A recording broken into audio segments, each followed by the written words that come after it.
Hello, my lovely viewers. Welcome to another video of Sports on Fauzan Harun channel. And in this edition, I'm going to look at the sacking of Frank Lampard from Chelsea. And already so many discussions have started already. And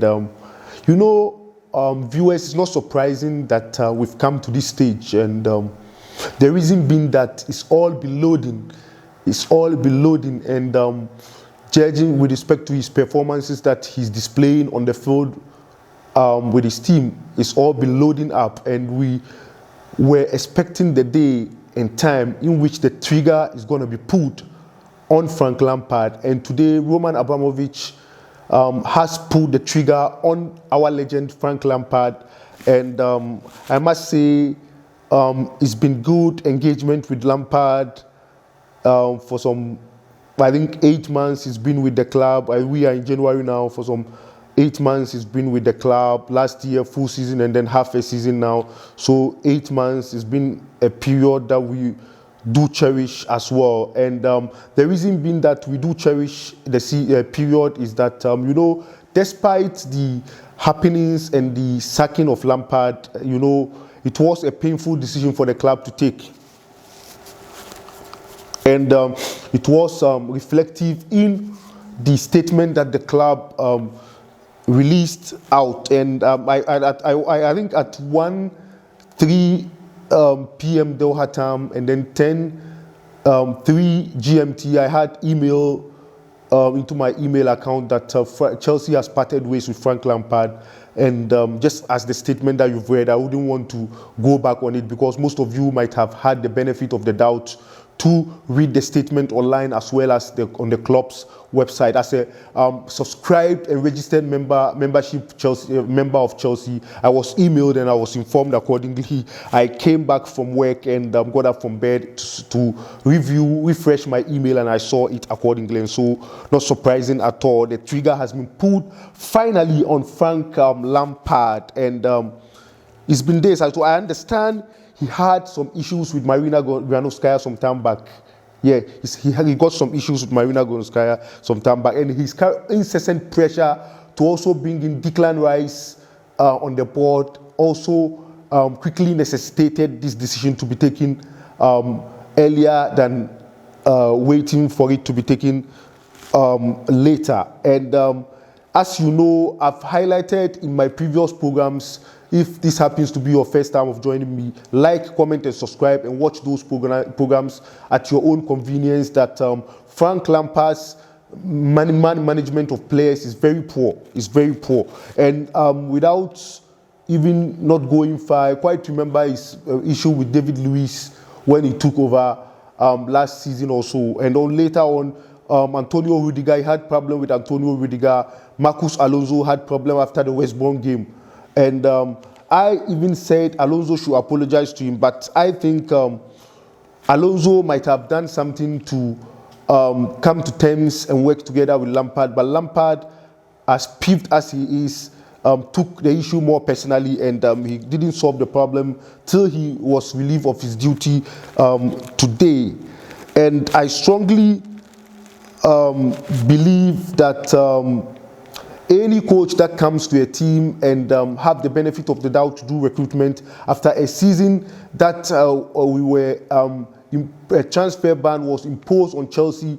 That's why last season we didn't complain. We said he did well despite the issues that he had off the scene with Granovskaya and other Chelsea board members. He did well because he came in under a transfer ban and he spectacularly performed fourth. And ask yourself, those materials that you used to perform fourth on the league table to qualify for the Champions League, I'm not saying he should have used them wholly together once again. And this season, he relegated some of them to the background. Talks of the likes of Aspilicueta, Fikayo Tomori, and Marcus Alonso. Just he had problem with him, as I told you on. And so these are the guys. Talking about Alonso, he's seen it all before. He won the league, this same EPL with Antonio Conte. And so such a player, just like N'Golo Kante, you should treat them with respect. I'm not saying those players should run off, should disrespect Lampard. That's not what I'm saying. But be that as it may, he's got to he should have treated them with respect, which wouldn't degenerate into something else that has degenerated, resulting in his sacking. And every coach, when a team comes and comes to a team and he performs in the first season, and he's giving money to go to the market to purchase some of the players, that his team is supposed to gel better. And according to some news coming in, it indicates that the players that Lampard was recommended for purchase was only two, Ben Chilwell and Hakim Ziyech. And if somebody says this, I will say that's nonsense. Why didn't Lampard let us know earlier on in the season?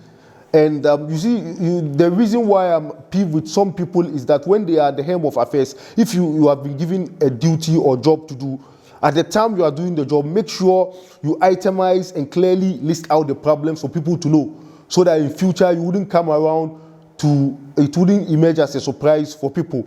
But you don't sit there and accept anything that was given to you, and later on when issues come, you tend to go around and say that those players that were recruited, you didn't have your approval ceiling on them. When I heard that, I said that is nonsense, because any coach that comes in, your second season should improve and be better than the first season. But Lampard's second season started on earlier on. Well, remember, we qualified for the Champions League, but it's deteriorating instead of it to stabilize and move in a higher gear.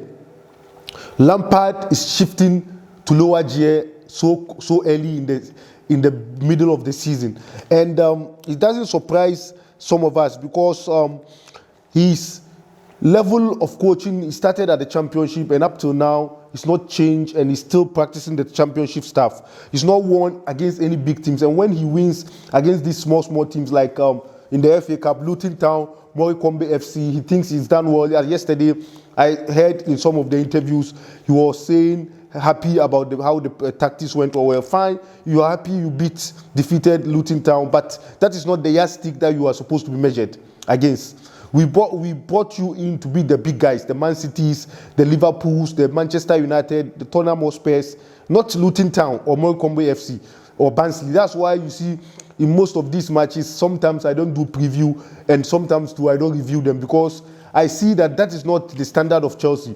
Anyway, no disrespect to other bloggers who have time to review those matches. No, I say we all have the interest of Chelsea at heart, and so I wouldn't blame them as such. But I didn't do review and preview and review of those games, because I think that is not the game that's supposed to be measured to measure the performance of Lampard against, and so that's why I don't pay much time with managing those games. And then moving forward, I would say we thank Frank Lampard for offering to give us his services. Hopefully, he may have a second coming like Jose Mourinho in future.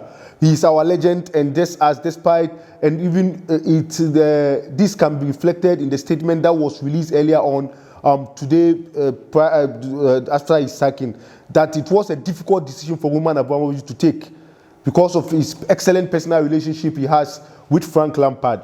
So that's Frank Lampard, the player there back then, and currently former manager of Chelsea, in his managerial suit there. And so, not surprisingly, Lampard's poor man management has caught up with him and is now out of the team.